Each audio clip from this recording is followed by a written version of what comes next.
Terus gimana caranya biar pas kita berdoa di bulan Ramadan itu powerful, Bu? Pas kita berdoa di bulan Ramadan itu kayaknya doa kita itu berasa gitu. Dan mudah-mudahan segera Allah ijabah dalam kehidupan kita di dunia. Dan nanti juga di akhirat. Gimana caranya biar doa kita mustajabah? Pertama, doa itu pakai istilahnya kalau dalam hadis itu orang yang doanya itu kalau anak kecil itu kayak apa, Bu? Merengek gitu, Bu. Kalau anak kecil itu ke orang tua merengek. Nah, itu kalau doa kepada Allah itu berusaha untuk merengek kepada Allah seperti anak kecil. Ya Allah, saya mohon banget, kalau bahasa mudahnya mungkin, ya Allah please, ya Allah gitu. Merengek ke Allah, saya butuh ini, saya tuh lagi kayak gini, saya lagi ada masalah ini, saya ditolak terus, saya belum ngungkapin niat saya juga udah ditolak, gak boleh masuk, ya Allah, saya gitu amat. Kok saya gini amat, ya Allah, diperlakukan sama calon-calon mertua, ya Allah beri hidayah kepada calon mertua saya. Tiba-tiba calon mertua rajin ngaji nih, dengerin hadis, wahai calon-calon mertua yang solihah, jika ada seorang pemuda yang akhlaknya baik, datang melamar putrimu, jangan ditolak, kata Nabi. Gitu kan teman-teman? Itu hadis loh, Bu, ya, bukan kata saya, Bu. Saya udah menunaikan janji ya. Jadi bulan Ramadan gak ada janji. Ini barakallah luar biasa nih. Kata Nabi, kalau ada seorang pemuda yang baik akhlaknya datang melamar putri kalian karena Allah, maka janganlah kalian menolaknya. Berarti menolak lamaran seorang pemuda yang baik akhlaknya hukumnya makruh. Allah gak suka. Apapun alasannya, si Neng belum lulus kuliah, gak ada masalah. Orang kuliah tidak akan terhalangi oleh menikah. Orang dulu saya juga nikahnya lagi kuliah, istri saya yang kuliah, saya mah enggak gitu. Dia lagi S2, saya mah main-main aja keliling Kairo antar satu kota dengan kota yang lain. Jadi kayak 99 cahaya gitu. Yang satu kuliah, yang satu lagi traveling gitu ya. Ternyata beres juga tuh kuliahnya, nggak terhalangi. Karena setiap waktu ujian dia tutup kamar, saya nggak boleh masuk, tidur di luar. Dia belajar aja di kamarnya. Kan bete banget kan buat saya kalau kayak gitu, mending saya ke kafe ya. Ini artinya nggak terhalangi kok kuliah gara-gara nikah, nggak terhalangi kerja karir gara-gara nikah, nggak sama sekali. Kenapa kita nggak takut kalau pacaran itu menghalangi belajar? Tapi nikah menghalangi katanya, enggak sama sekali. Ini artinya kita butuh apa nih? Kita ada masalah apa? Minta sama Allah mumpung bulan Ramadan. Siapa tahu bulan Syawal ada kejutan dari Allah. Terus gimana cara mintanya? Tadi mintalah kepada Allah seperti seorang bayi yang merengek kepada Allah. Datang lagi, seolah-olah kalaupun Allah bilang enggak, kita tetap datang. Seolah-olah tuh kayak gitu tuh. Saking agak-agak ngeyel gitu ya. Allah bilang enggak deh. Allah please dong. Enggak, please Allah. Enggak, please. Gitu tuh datang ke Allah. Tapi kan Allah enggak mungkin bilang enggak kan ya. Jadi kalau Allah bilang enggak aja kita datang melulu, gimana kalau Allah enggak pernah bilang enggak? Masa kita malas datang? Seolah-olah Allah bilang enggak aja kita datang lagi. Tapi kenyataannya Allah tuh enggak pernah bilang enggak, pasti bilang iya. Iya, ya Allah please. Kan iya. Iya ya Allah mohon ya. Iya gitu kalau kita mah. Itu mah kita ya Allah senang banget, makin kita datang makin Allah iya, makin kita datang iya hambaku, makin kita datang oh iya wahai kekasihku, terus saja makin kita datang makin Allah sayang sama kita, nggak bete sama sekali. Orang tua aja kalau direngekin anaknya kadang-kadang bete juga ya. Akhirnya misalnya dikasih ke pembantu gitu, Bi, nih anaknya bawa nih, dibawa aja. Kenapa? Orang tuanya bete, karena anaknya merengek terus. Tapi kalau Allah nggak kayak gitu, sebaliknya, makin kita merengek kepada Allah, makin Allah tuh sayang sama kita. Makanya doa itu disebut ibadah, sehingga siapa yang banyak berdoa seperti orang yang banyak beribadah. Ibu-ibu tahu nggak Nabi yang paling sering berdoa? Masalah dikit aja berdoa selain Nabi Muhammad siapa? Nabi Abraham. Bahasa Ibraninya, bahasa Arabnya Ibrahim. Kata Allah, inna Ibrahim la'awwahun halim. Nabi yang sangat awwah. Awwah itu agak-agak mirip dengan bahasa kita ya, awwah. Tapi beda artinya awwah sama awwah. Kalau awwah kan enggak, kalau awwah ya banget. Sebaliknya. Awwahun dalam bahasa Arab artinya da'a. Da'a artinya banyak berdoa. Inna Ibrahim awwahun. Orang yang sangat da'a. Orang yang sangat banyak berdoa. Rajin banget berdoa. Dikit-dikit ya Allah. Sedikit-sedikit ya Allah. Ya Allah. Makanya Allah sayang banget sama Ibrahim. Karena Ibrahim itu da'a, suka berdoa. Gitu juga Nabi. Sampai Nabi bilang apa? Mintalah kepada Allah walaupun cuma sekedar garam. Nggak ada garam di rumah, minta sama Allah. Harga cengek naik, minta sama Allah. Tiba-tiba turun ya. Kenapa tiba-tiba turun? Sekehendak Allah, suka-suka Allah. Harga BBM naik, minta sama Allah. Sesimpel apapun. Kita kayak kehilangan sesuatu tuh. Kayak kehilangan bros gitu kan. Kan kita punya banyak bros. Tapi biasanya kayak OOTD kan. Ada bros khusus sesuai dengan baju. Kalau bajunya hitam, brosnya pakai yang black on black gitulah. Terus bajunya bunga-bunga, brosnya rose. Kalau bajunya pelangi, brosnya juga warna-warni. Kadang-kadang lagi musim lagi masalah apa? Lagi musim hewan gitu. Brosnya ada kura-kura, ada buaya, ada kudanil, ada dinosaurus gitu-gitu deh. Nih bros kita nih nggak nemu nih, nyari-nyari di laci kok nggak ketemu ya. Bilang ya Allah, bros saya. Ini bukan mempermainkan Allah ya. Kalau itu sesuatu yang kita butuhin, kenapa nggak minta sama Allah dulu, baru minta kepada manusia. Nabi itu ada masalah dikit, doa, sholat 2 rakaat, doa, sholat 2 rakaat. Sholat apa namanya? Sholat request. Sholat hajat bu. Sholat karena ada request sesuatu. Kan kata sahabat, annan nabiyya idza hasibahul amru fazi'a ila sholah. Nabi itu kalau ada masalah dikit, sholat. Kayak ada seorang anak kecil di, kalau nggak salah di Mesir, anak SD bu, pulang sekolah sepatunya hilang. Biasalah disembunyiin sama teman-temannya gitu. Dia nyari-nyari sepatu saya mana, Karena udah nyari-nyari nggak nemu, akhirnya dia pergi ke musola sekolah, sholat 2 rakaat. Gurunya ngelihat teman-temannya pada pulang, kok dia sholat. Ditanya sama gurunya, Dek, kenapa kamu masih di sini nggak pulang? Belum dijemput ya? Enggak, rumah saya dekat. Terus kenapa nggak pulang? Saya sholat dulu. Sholat apa? Saya minta sama Allah sepatu saya nggak ketemu. Sepatunya nggak ketemu, mintanya kepada Allah. Akhirnya Allah yang mendatangkan guru untuk kepo gitu. Nanya ke dia, kenapa kamu sholat? Itu cara Allah menolong hambanya. Akhirnya gurunya yang nyari, nemu tuh. Diumpetin di kolong meja sama teman-temannya.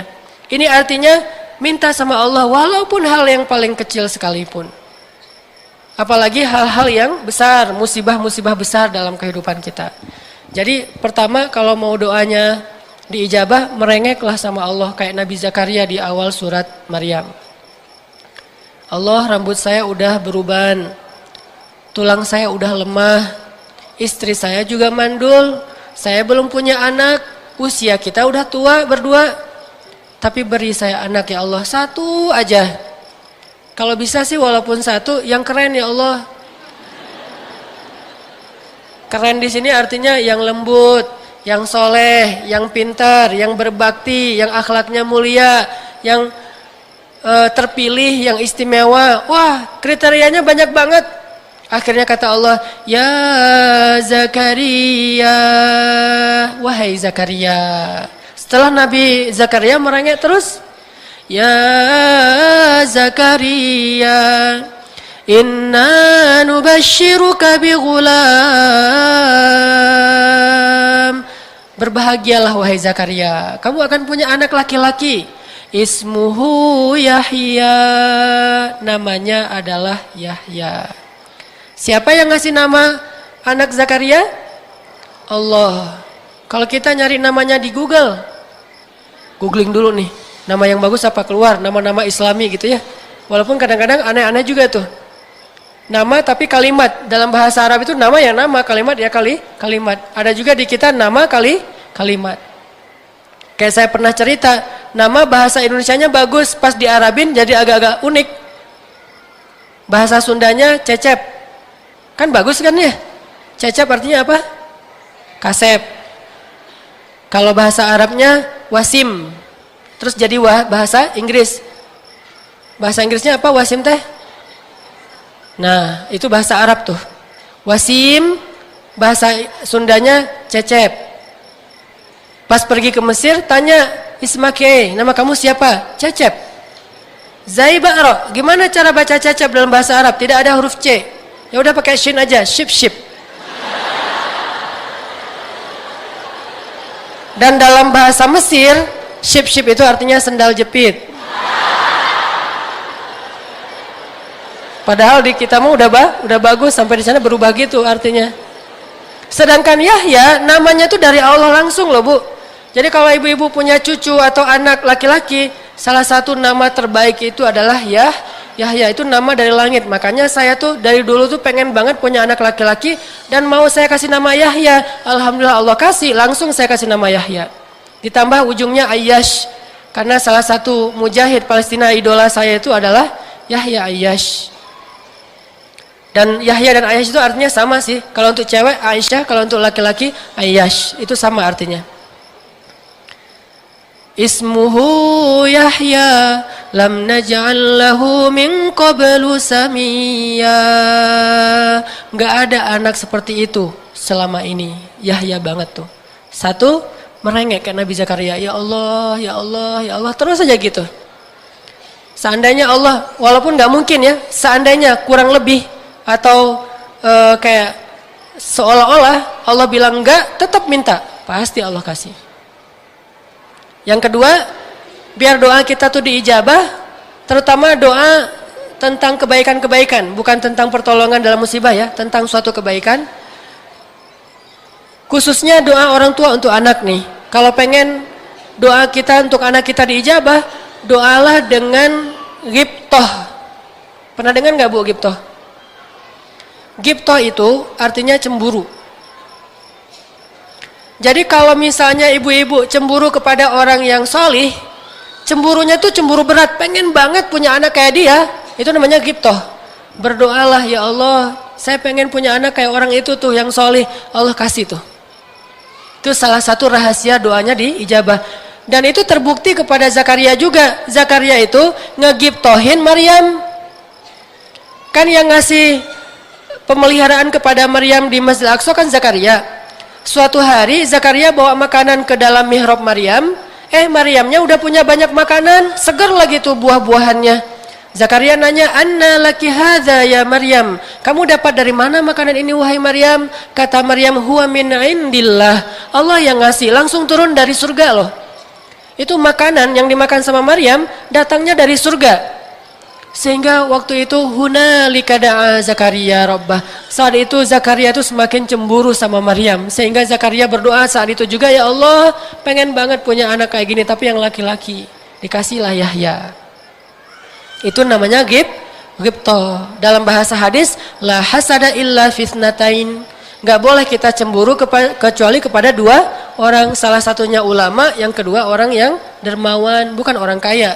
Gak perlu cemburu ke orang kaya, cemburunya ke orang dermawan. Dan saya ngerasa, saya tuh jadi kayak gini nih, hasil ghibtoh ibu saya. Saya sering cerita tuh, dulu ketika ibu saya mengandung saya sekitar 7 bulan, di Aceh itu ada musabaqah tingkat nasional. Tahun 81 gitu. Duh, ketahuan usianya Salah ngomong. Tahun 81. Tapi saya masih usia penduduk surga, Bu. Ibu tahu penduduk surga usianya berapa? 30 sampai 40. Jadi yang belum 30 belum nih. Yang udah lewat 40 enggak deh. Pokoknya penduduk surga itu usianya antara 30 sampai 40. By the way, ini mah gimmick doang, intermezzo. Nah, tahun 81 itu ada musabaqah tingkat nasional di Aceh, pas penutupan kan pengumuman gitu. Juara 1 musabaqah cabang tilawah tingkat anak-anak. Jatuh kepada Yanis Yahya, anak Aceh, usia 12 tahun, suaranya bagus, ngajinya enak, juara 1. Pas penutupan, closing, dia disuruh tampil lagi sebagai penampilan penutup. Ibu saya dengerin dia ngaji, ibu saya nangis, terharu sambil ngusap-ngusap kandungannya. Ibu saya bilang, ya Allah, jadikanlah anak di dalam kandungan saya itu kayak gitu tuh. 12 tahun kemudian, saya juara musabaqah tingkat nasional, bagian tilawah tingkat anak-anak di Pekanbaru, persis 12 tahun. Ibu saya bilang, nih doa saya 12 tahun yang lalu ketika musabaqah di Aceh. Coba lihat ajaibnya, ghibtoh. Sekarang kita nggak ghibtohin siapa? Kalau nggak punya siapa-siapa untuk kita ghibtohin, kita idolain, kita cemburuin, maka kita nggak punya sampel buat jadiin anak kita kayak orang itu gitu. Harus ada yang digiptohin. Kalau bisa jangan tanggung-tanggung. Saya ngebayangin aja ya, kalau ibu saya dulu ngegiptohin Imam Bukhari, kayaknya saya udah hafal 300.000 hadis loh, Bu. Ustaz Hanan Ataki hafal 300.000 hadis. Kenapa? Yang digiptohin Bukhari. Yang digiptohin itu Imam Ahmad, menghafal 1.000.000 hadis. Ini karena nggak menggiptohin Imam Ahmad, hafalnya innamal a'malu binniyah dari dulu juga. Makanya harus giptoh doa yang paling keren itu biar cepat diijabah. Kita harus cari satu tokoh, satu orang solih, kalau bisa lebih. Dan kita itu bukan cuma basa-basi, benar-benar cemburu banget sama orang itu. Kayak saya tuh cemburu banget sama Yahya, Nabi Yahya. Makanya saya pengen banget punya anak laki-laki terus dikasih nama Yahya. Itu giptoh banget, Allah kasih tuh anak laki-laki. Pengen lembut kayak Nabi Yahya, ternyata lembut. Yang saya lihat sekarang mah anaknya paling lembut, lebih lembut dari kakak-kakaknya. Kalau dimarahin dikit, sayang, minta disayang. Gak mau dimarahin, lembut banget. Ini artinya ghibtoh dari orang tua. Mau punya anak soleh, cari dulu orang soleh untuk kita cemburuin. Kalau bisa sih jangan yang tanggung-tanggung ya. Ini bukan saya kegeeran, bukan apa-apa. Karena ada orang yang kayak doa gitu, ya Allah saya pengen banget punya anak kayak Ustaz Hanan. Jangan, tanggung banget. Tanggung banget lah, jangan saya mah masih suka main. Kerjanya main aja, lihat aja di Instagram saya. Ibu belum follow.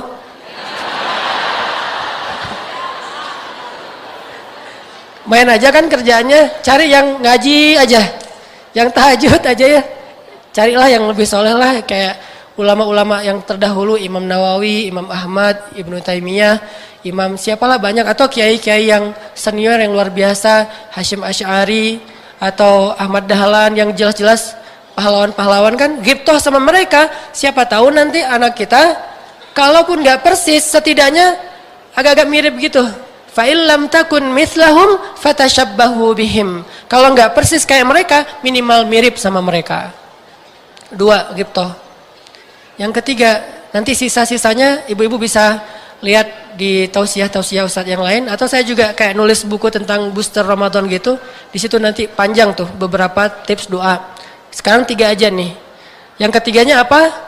Kalau kita pengen doa kita diijabah, mulai sekarang bersihkan harta kita dari yang syubhat apalagi yang haram. Dari yang syubhat apalagi yang haram. Terutama nanti buat yang cowok-cowok nih yang masih ngerokok, kalau dia mengambil fatwa rokok itu makruh, it's okay. Saya mah nggak mau memperdebatkan fikih ulama. Ada yang bilang haram, ada yang dibilang makruh. Mangga aja. Ini masing-masing punya pegangan ulama. Cuman kalau yang bilang makruh pun, kan makruh itu artinya nggak disukai ya, dibenci. Banyak dari kita tuh yang bilang makruh, tapi pada realitanya kayak sunnah gitu. Artinya lebih baik ngerokok bagi dia daripada enggak kan. Ada yang wajib lagi. Kalau belum merokok kepalanya tuh pusing. Kan jadi wajib kan. Kalaupun makruh, jangan merokok pas berbuka puasa. Karena berbuka puasa itu doa diijabah. Bagaimana akan diijabah ketika kita berdoa, yang naik kepada Allah itu bukan ucapan kita tapi asapnya. Ya Allah, saya ini lagi ada masalah ya Allah. Kan agak-agak aneh gitu ya. Jadi simpan aja deh, rokoknya nanti habis taraweh deh. Boleh mangga aja kalau yang berfatwa makruh, tapi rokoknya habis taraweh. Jangan pas lagi ijabah doa itu ngerokok tuh nggak pas banget tuh. Nggak kombinasinya tuh nggak masuk gitu. Antara doa yang Allah sukai dengan rokok yang Allah tidak sukai. Kan rokok itu makruh berarti. Makruh itu nggak disukai. Lebih baik ngerokoknya nanti aja. Pas habis taraweh. Pulang taraweh kan udah ngantuk. Tidur nggak jadi ngerokok. Nanti aja pas sahur. Sahurnya mepet banget dengan azan. Udah makan dulu sama minum. Udah azan nggak jadi ngerokok juga. Akhirnya bulan Ramadan sukses meninggalkan rokok. Modusnya mah gitu. Jadi jangan berdoa dengan barang-barang syubhat. Apalagi haram. Karena yang menghalangi doa kita adalah harta. Saya nggak katakan yang haram itu rezeki ya, karena rezeki selalu halal. Kalau haram pasti harta, bukan rezeki. Harta yang haram, harta yang syubhat, itu kalau jadi darah dan daging kita, Bu, gimana pun kita jungkir balik berdoa, nggak sampai kepada Allah, Bu. Kayak kita HP-nya bagus, terus kita udah ngirim SMS, ternyata habis kuota. Ternyata nggak ada sinyal. Ternyata kita belum beli pulsa, itu nggak akan sampai juga. Gimana pun handphone kita bagus dan SMS kita tuh panjang, nggak akan sampai. Kenapa? Penghalangnya harta yang syubhat, apalagi harta yang haram. Nah bersihinnya gimana? Coba bersih-bersih deh. Jadi menjelang Ramadan itu kita munggahannya itu bersih-bersih. Salah satu yang dibersihin, kalau ada sumber rezeki kita yang belum jelas, mending kita sedekahin aja kepada fakir miskin. Memangnya kepada fakir miskin halal kalau fatwa ulama. Yang haram itu buat kita. Kayak maaf kalau ada yang masih nyimpen uang dan ada bunganya, bunganya itu jangan dibiarin di rekening, ambil dan kasih kepada fakir miskin. Itu fatwa kontemporer dari ulama internasional. Karena kalau bunganya disimpan doang di rekening, itu nggak bermanfaat buat kita, nggak bermanfaat buat fakir miskin. Yang untung adalah pihak lain.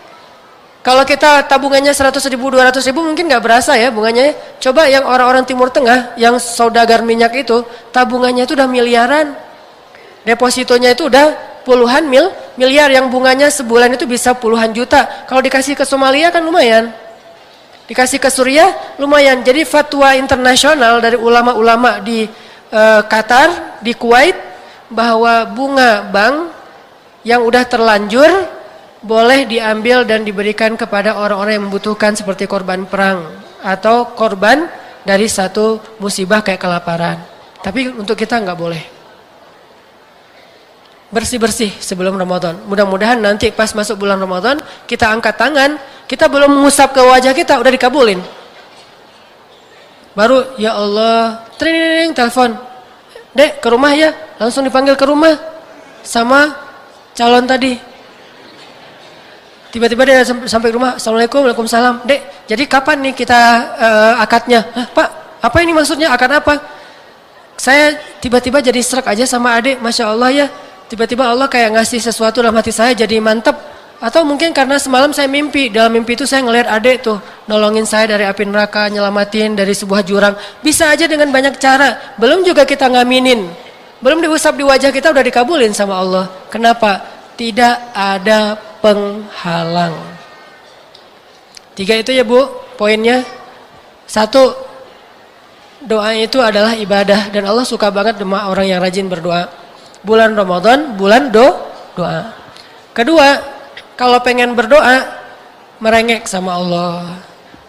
Bukan 3 ding. Ketiga, apa tadi teh? Cemburu sama orang solih. Kalau kita pengen doa kita jadi seperti orang solih. Keempat, doanya dengan menghilangkan dan membersihkan harta-harta yang haram. Mudah-mudahan ini bisa jadi booster buat kita di bulan Ramadan. Saya cuma pengen nitip satu program aja, yaitu program doa. Yuk kita hafal lebih banyak doa-doa yang bagus. Kalau bisa bahasa Arab lebih bagus supaya bisa dibaca pas sujud. Karena kalau sujud itu kan harus bahasa Arab. Kalau nggak bisa ya udah kita nyontek aja bacanya tapi di luar sholat. Sehingga Ramadan kita menjadi banyak kebaikan. Itu aja. Barakallahu li wa lakum. Wassalamualaikum warahmatullahi wabarakatuh.